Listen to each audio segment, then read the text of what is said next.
fastest growing gangs on the East Coast is the YBs and the YGs, the Young Bosses and the Young Gunners. And of these two factions, it's the YGs that are in Section 5.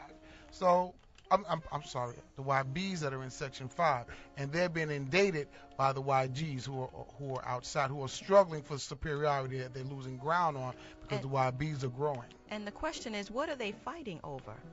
Honestly, we have so much to do in our communities. You know, you have parents and grandparents that are taking care of these young children, you know, these young adults. The kids that were shooting a couple of weeks ago, they were about 15 years old, you know, just... Well, the 15-year-old was an innocent bystander in reference to that shooting. The 17-year-old, the story that I alluded to earlier, right. He is a gang member and is a person who of his family left Co-op City, but he keeps returning back, and every time he comes back, there's a shooting. Just teenagers. They're not paying no bills. They're not dealing with, you know, responsibilities. Well, yeah. If there was any type of land conquests involved, territorial, where you would have... Well, it is very territorial. Territorial, don't get me wrong. Conceptually. I mean, territorial as far as documents and deeds. I now own this property, and I can resell this property. Well, you see, that's where we get into a skewed perspective. Some of the young people are just followers, and they wannabes. But then there are the OGs who were either Bloods or Crips who are there, who are orchestrating a drug trade, a sex trade, a gun trade, and it's just the reality. And there may even be a couple of senior citizens. I mean, I was shocked when I found out about, I'm going to call him M on 111th Street, Lenox Avenue, because, you know, I know this guy. I see this guy in the community. So I was shocked when I found out that he was the gun supplier. Good morning. You're on the air. Yes, if I can see you off the air, I'd be grateful. Okay, hold on. Ooh, I dropped it. Call back. Sorry, I lost it. You there? Yeah, I dropped the call. Hit the wrong button. Call me back. But now, where do we go from here? We've all got the desire to change things. Where do we go? You know, this is Black History Month, and you know, I as an individual would be elated to see Black solidarity go beyond Black History Month in an ideal. In an ideal, because in an ideal, and I've told people this, and some people look at me strangely. I tell them that January and February is the most difficult time of the year for me. They say, why? I said, because January, we celebrate Martin Luther King. Yeah. February, we celebrate Black history, right. and all our Black leaders. And then for the next 10 months, we're the most divided people on the planet. Fighting against one another, backstabbing one another, talking ugly about one another, kicking the shovel out of, as my godfather said, kicking the shovel out of my hand. And I would love to see us really come together. And then we can start working on Black History Month should be not. It shouldn't even be like you said. Yeah, we should continuously celebrate our history. I just came from a celebration last night at the UFT headquarters, 52 Broadway yesterday. Ma Dukes was there, and officials, Andy King, the councilman up there in the Co-op City section, who was out there for the prayer walk. And this room, there was so many educated and people that were really down with the civil rights struggle, right? Who originally understood that it was a selfless. You know, you had to go out and you had to march, you had to rally, you had to be a part of the system and not just sit back and just, you know. How does that attitude of that room that you described get down into a teenager's mind? I looked at The Sopranos last night. Tony Soprano had taken his son back to the old neighborhood to try to show him where his grandfather worked, and they put the church together. They did this, that, and the other. You know, all these things. That's where it starts. So how do we get our young people to be concerned? Come on in. I need you to be concerned about what's going on in the community. It's education and awareness. Our earlier civil rights struggle, Dr. Martin Luther King, I mean, we're talking A. Philip Randolph. Our children don't really, they've detached themselves from the They movement. can't relate to that. That means nothing to them. Mm-mm. A. Philip Randolph was my neighbor in the Dunbar. So what? You know, we were talking about Adam Powell earlier this morning. So what? Percy Sutton. So what? They don't relate to any of that. What can we use short of Jay-Z and Russell Simmons to reach the masses? What can we do? Right. So even with the education, that awareness piece has to come from our Jay-Z's, from our. He ain't doing it. Well, that's where we hold them accountable, really. So I had a discussion with a group of parents, and they were talking about eliminating the amount of television time, right? And just recording it after 30 days, just to see how much TV you didn't watch, how many videos you didn't watch. And for one person to say, okay, I didn't watch 24 hours of television and video this month, okay, it makes some difference. But when you have 2,000 people that have eliminated hours and hours of television and video time, it speaks to the producers. You know, that speaks to these entertainers that put this stuff in our community. So it's holding people accountable. And I think we just buy the material, we listen to the material, and then we don't, even worry about putting the resources back into our community to help really educate them. I think that the latest, and this goes into a whole other topic. Good morning, Sister Lenora Falani. Our president is talking about now they want to start looking at the makers of video games and things of that nature. But that goes into a whole nother area that she and I discussed a while ago about the whole government takeover, which goes back to what that sister was talking about kind of earlier. Before she went off on that, about how the government involvement in so much stuff in our community is all part of that whole takeover, government meets all our needs thing. But as much emphasis that's placed on assault weapons, as we said earlier, there's still no emphasis placed on handguns. Right. If they sit down and do studies of video games, that's going to lead to government censorship of video games, which violates additional human rights. Mm-hmm. This thing they have now where they're teaching the kids, you saw it in the news last night, teaching the kids how to run the combat course, the SWAT team course, they're teaching the kids. And I didn't notice any children of color in that. Being taught that. 9:27 a.m. So there's something behind that too, you see. But this is all the values. I think we have lost because you don't even find the militancy that we used to find that some of us ran to, some of us ran from. But it was a black thing. We were militant. Say it loud, I'm black and proud. Yeah. It's not even that anymore. So what can we use? The church is not doing it entirely. Individual community groups aren't doing it, which is where the sister was saying she wasn't completely off track. What can we do? We got National Action Network here. We got me with this radio program and thousands of people listening across the country. What can we do to effectively reach out and or make a dent in this youth violence that's going to be the death of the four of us dinosaurs in this room?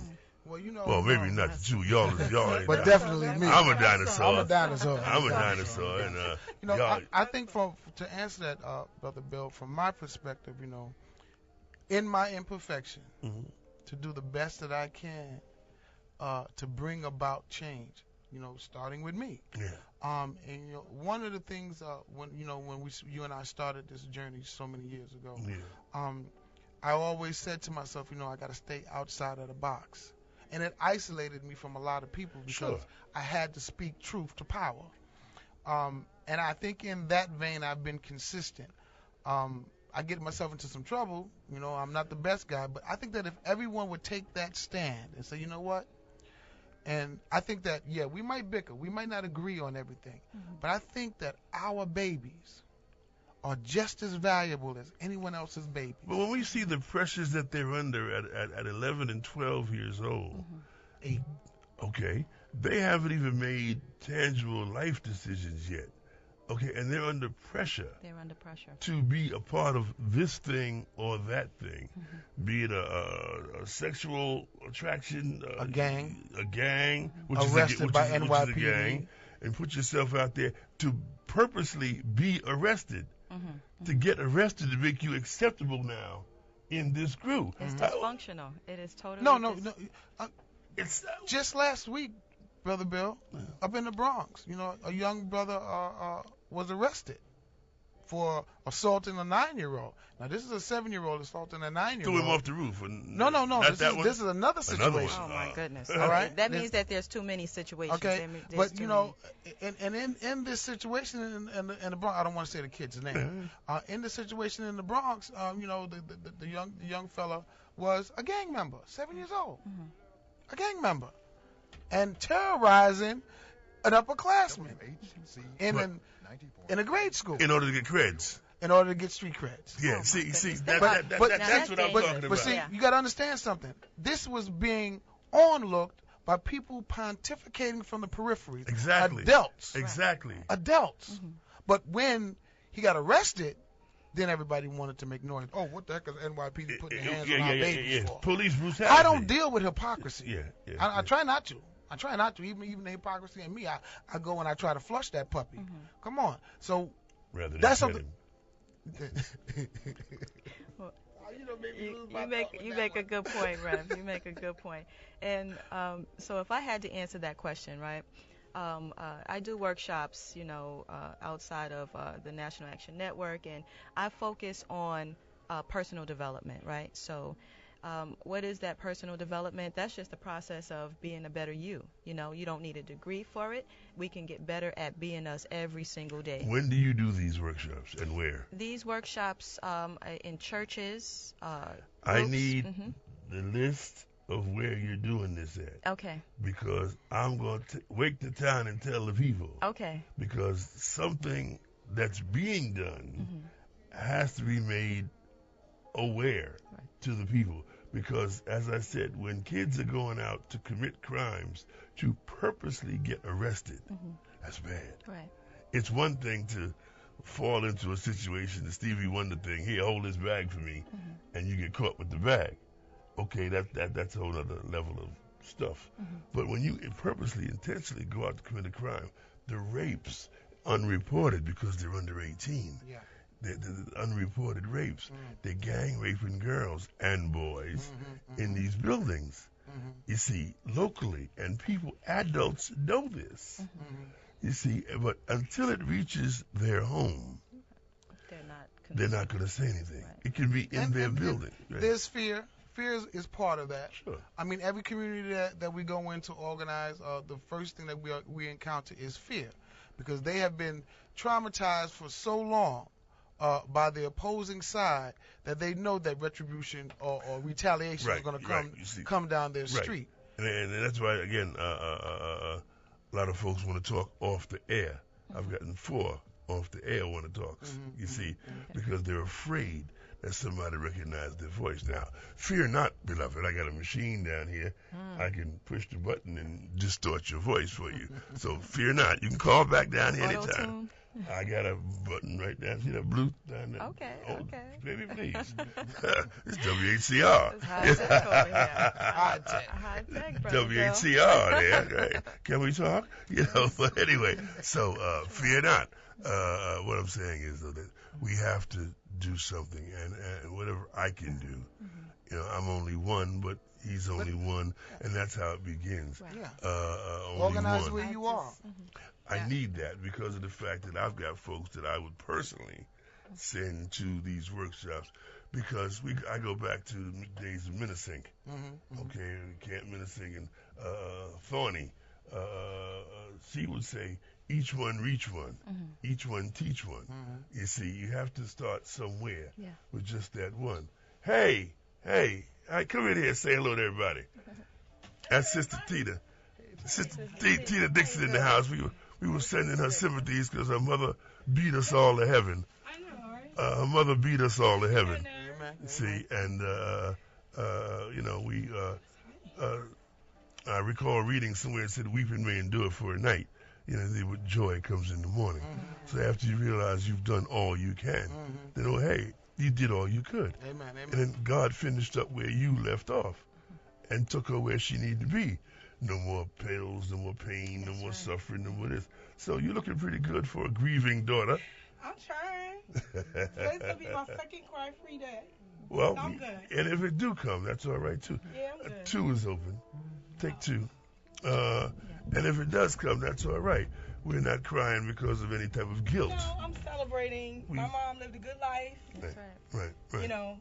And those who knew my mother knew she was full of life. She was that. She liked to have fun. She was a practical joker. Yes. I don't need a cheer sugar. Is that where you get it from? I sort of didn't fall too far from the tree. So, I miss her, but I know that she's not suffering. Right. She had cancer for a year, didn't tell none of us, because she knew we probably would all dragged her to every specialist we knew. But even through that, she was good. I didn't know she was sick. Okay. And I be looking at everything like, your hair done grew half an inch. What's going on? Don't you cut it? So I'm good. Okay. I'm good.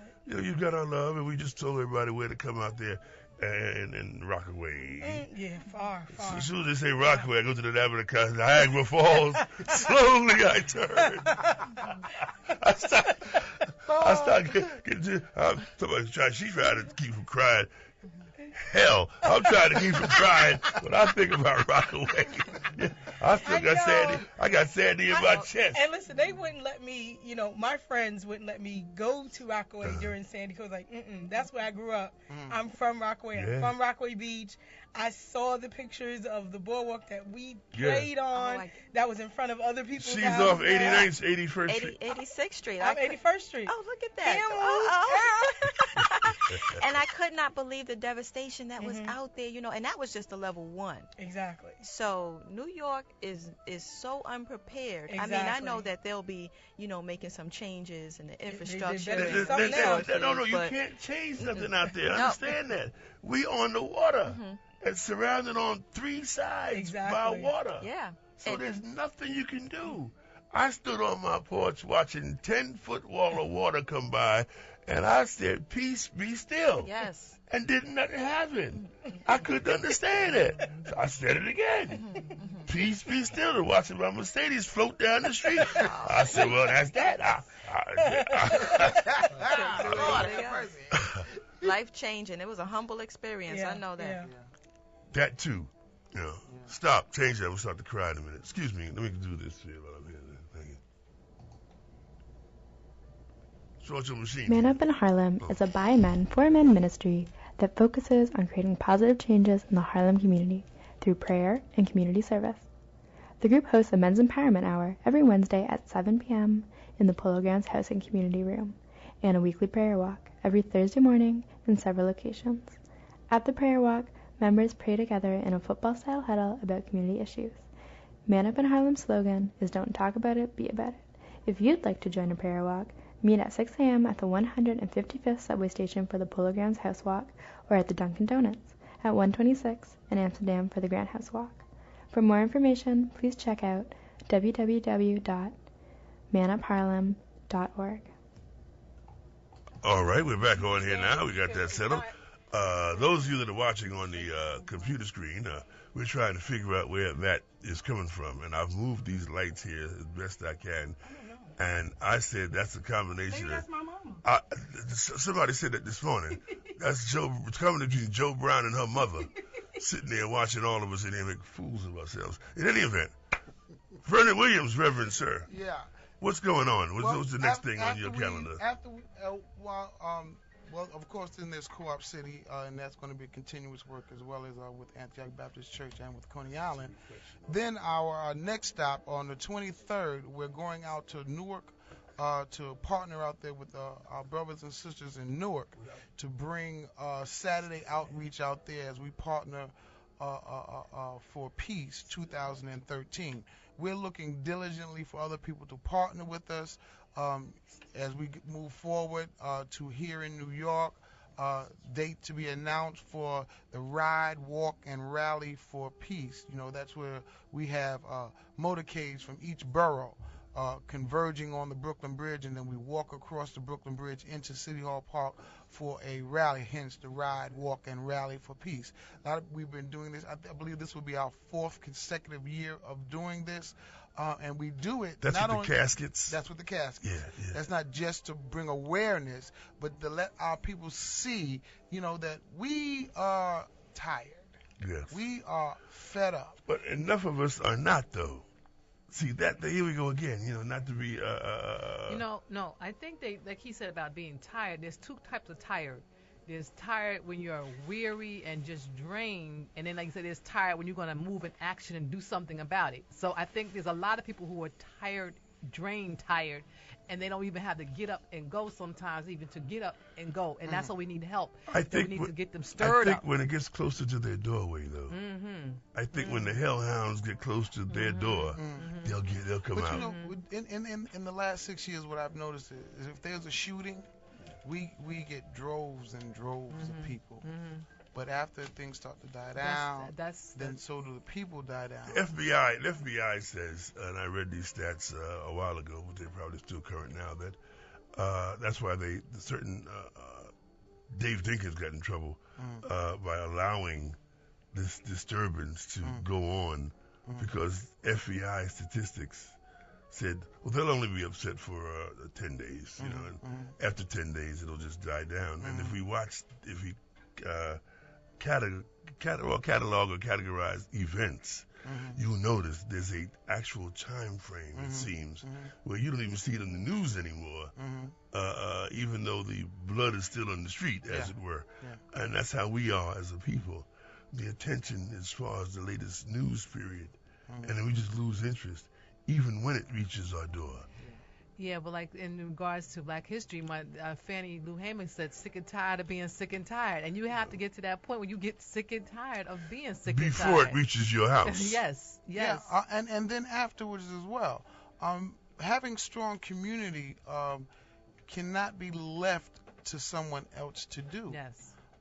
We all have to have an active part, a proactive part, in establishing and then having the sustainability of a strong community, and that calls for energies from every person, and in every walk of life, because we must educate the young people to come up and then take our place. I mean, there's going to be a day and there's going to be a time where I can't function like this no more. Exactly. So I need a Joshua. So you're right. I need a Joshua. So you're right. Yeah. You see, and this is the problem, and we can't allow the parents either to take it lightly, because like I said, you're a community servant person, you're a minister, and we all are out here to try to do what we can. He does the radio broadcasting, but really, I mean, I have children. I don't expect any parent, anybody else to raise my child for me. And then sometimes that's even a problem too, because when you're telling somebody else's child about something, then the parents want to get an answer. That's my child. Don't tell them. But the thing is, you have to recognize that this is your child. So if you have any value or any treasure that you want to feel like you want to keep it and protect it, you're going to do everything you can for that. So this child should be your treasure and your value that you birthed on this earth. And that you should not want anybody else to take that responsibility more seriously than you do. Good morning, you're on the air. Good morning, my brother Bill. This is Sister Erlene Cromer from Tabernacle. Yes, ma'am. I'm so happy to hear the discussion that you're having this morning.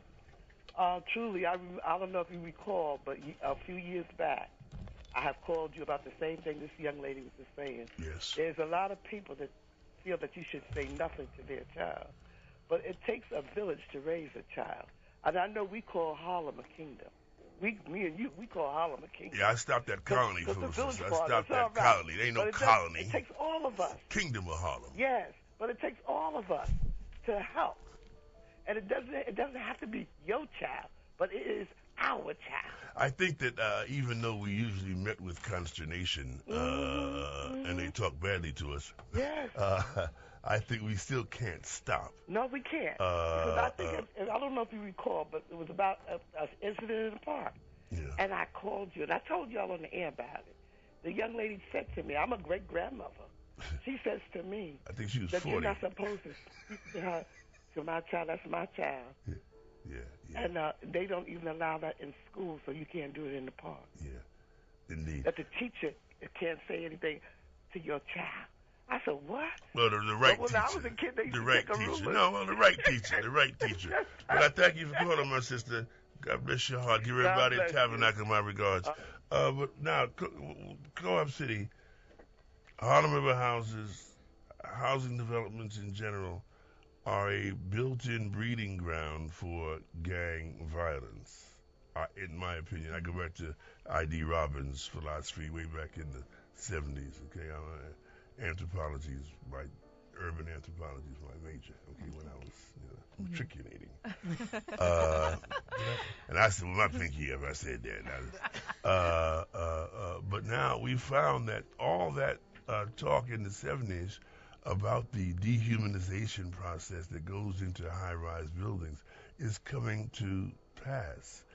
We're seeing now that our children and our grandchildren, speaking of a 40-year-old grandmother, if you will, are now without guidance, without leadership. They don't look to the church. Where can they look to get what they need to provide an alternative? Yes, you've got a program. You've got a program on Saturdays. What about those that don't hear us today? What can the other ones? We said each one reach one. So what can we say to, as we close down, what can we say to the other kids, the fringe kids? You know, for a very long time, we've been doing our positive presence for peace. And one of the key reasons why we did it is because we wanted to identify the leadership. Our young people have their own leadership. What has to happen is that those of us who are conscious need to identify that leadership, connect with that leadership, and then start to mentor that leadership. Right. Okay. Okay. That's the whole thing behind the Joshua process. Yeah. If you don't train up a child. Yeah. I like that. That's good. That's good.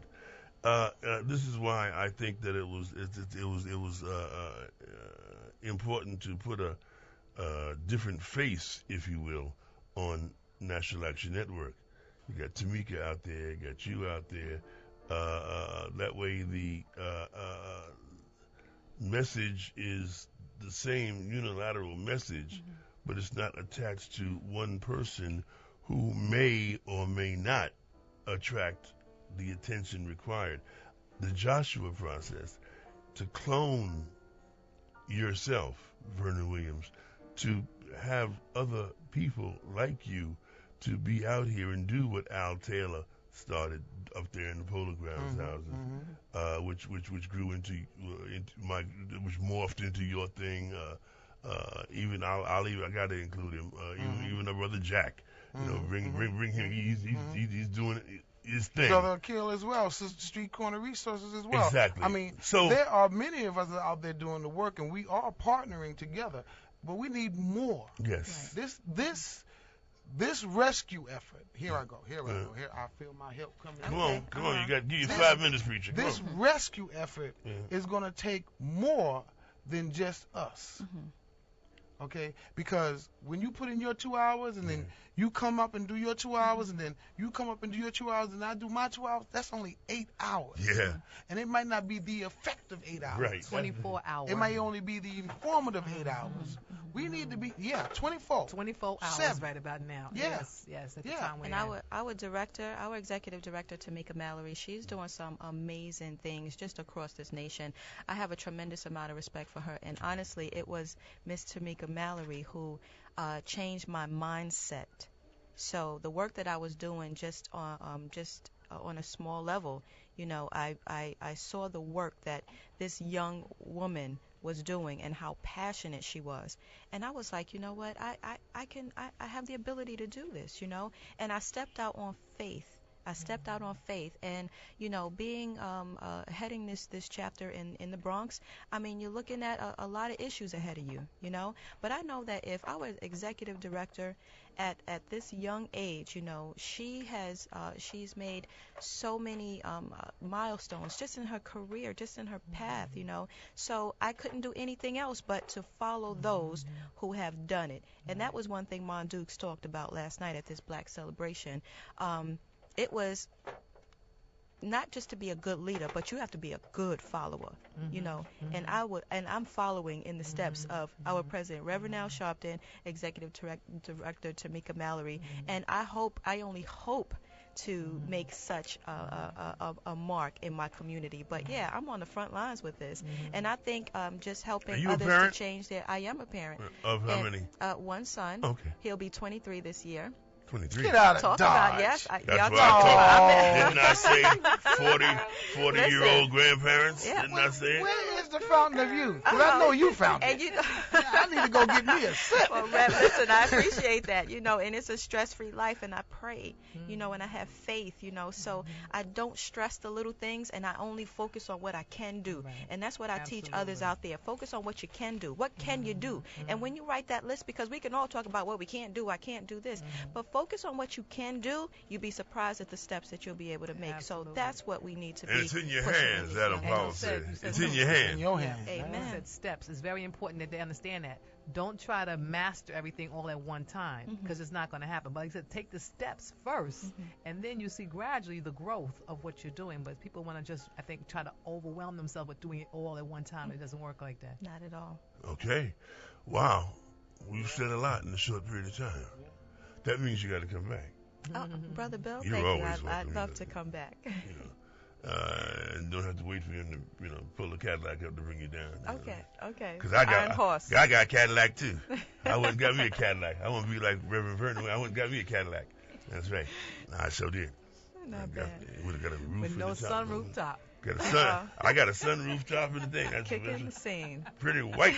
Got me a white Cadillac, pearl Cadillac. Oh, nice. So you're right. All right. And when I ride, I got to sit like this when I ride Just it. the gangster lean. Brother Bill, you But got a there's a- gangster lean going on There's a over part there? in that song that says, "Just be grateful though for Oh, what baby, you got." please. Amen. You know, Amen. Amen. That's Just right. be grateful. After watching that Mercedes Benz float down the street,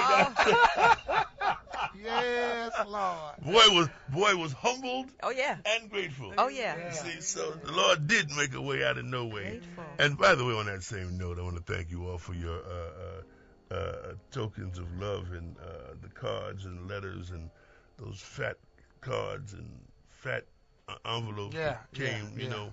The people in the post office were teasing me. They had to put a special section aside for Brother Bill's mail, you know, and well, it helped us through the Sandy recovery. And once I get this thing out my chest, I'll be even more better, you know. But again, as I said, material things will be replaced, you know. Having had a face-to-face thing with the demon, I said, "Now, carest thou not that we perish?" I mean, you made the storm, and you made me. Amen. And I'm not asking you to take one or the other, but can I have another chance? You see? Yeah. And I didn't turn your face to the wall and get 15 more out of it, I understand. So here we are, thankful and grateful indeed. And You know, I that's it. think I need Yeah. to do something as well in that vein. During that time, that 22 days, there were people across this city who allowed me to partner with them and partner with me, and we were able to serve in Far Rockaway, in Canarsie, and in Coney Island. And if I did not say thank you, I say thank you right now that you allowed me to fill up U-Haul trucks, fill up the Cadillac, That's and right. other cars. Brother, come out And- my block. I came down. I told you I was one of the proudest African-American men in the world. He come. To God be the glory. Yeah, But yeah. I really want to thank the people over at Riverside Church. I want to thank the people, all of those volunteers that drove trucks and cars with Yeah. me and packed bags. And do you know the work is still going on now? That's another reason why I have been somewhat reluctant, in all honesty, to go back out there. I've got work to do in the house still, but the people are still online. Yeah, getting they're still food. struggling. Yeah. Yeah. We were out there, so I have to give it up How to recently? my brothers and sisters. I was out there personally. It's been over 30 days, honestly. Okay, I was so, out there yeah. 2 days ago. But they're still. And they're still, folks are Yeah. still online getting food. Yeah. That Red Cross truck, I used to hate hearing that Yeah. thing. The Red Cross truck comes to the hot food, and you come out there and folks are online for the hot food. You know, and it's still, I call it Beirut by the sea now. Oh man, That's how bad it still is, you know. And now they're talking about condemning property, and I knew that was coming. Yeah. They're going to condemn those properties. and And Cuomo's looking to buy up the. So I think I read something Buy out about people, give them the face value of their of land. their property. Yeah, but you know, There's something else behind Yeah, that. let's- There's the real estate. let's that. investigate You know that. The real You know estate. that. There ain't no Research. investigation. I'll tell you what it is right now. Uh-oh. 954. Flag the tape. 950. That the real estate interests have had their eye on that for a long That's time. right. That's right. Look at Auvergne by the sea. That was the first indication of who. Then there's two groups they're trying to move away from there. One group wear black hats, What- and the other group don't wear no hats. But what's the name of the development right? I don't even want to Wave get them Crest. in. Yeah, Wave Crest. Amazing. How Ocean they had their Village. stuff batted down. And then further Ahead of down, time. Wave Crest, see. But then the folks with the black hats, okay, there's a element trying to move them too. You see, trying to move them back out to 5 towns, opposed to coming out Seagirt and on down. You see, those black hat folks ain't doing much of moving. They're pretty stayed in their ways, and God bless them, and God has blessed them being fixed in their ways. They don't give in to modern man's foolishness. Then there's us, and then there's the others. That the real estate interests are solely purging that whole beachfront area to make everything like Auvergne by the sea. Sound like a Robert Moses plan. It is. It is. It is Moses, a plan. It is Moses. It is. So we pray, and we'll see what happens with that. But there'll always be poor among us, I recall reading Yes, somewhere. yes. There'll always be poor among us, and there'll always be folks like y'all Crying to out. The voice help is crying the poor out. Yes. and to give the poor and the disenfranchised hope for tomorrow. Amen. And I want to thank you for being part of our show. It's your first time down. Yes. All right, so now the formalities have been done away with. Yeah. Come on down anytime. Okay. Okay. Thank you. And for of having course, me. my beloved Gigi, and of course we've been here since, and we'll be, and you're welcome to be here. Thank you again for all that you do, And thank you, Brother Bill. and see y'all real Yes, soon. thank you. All right. Quite appropriate to go out on.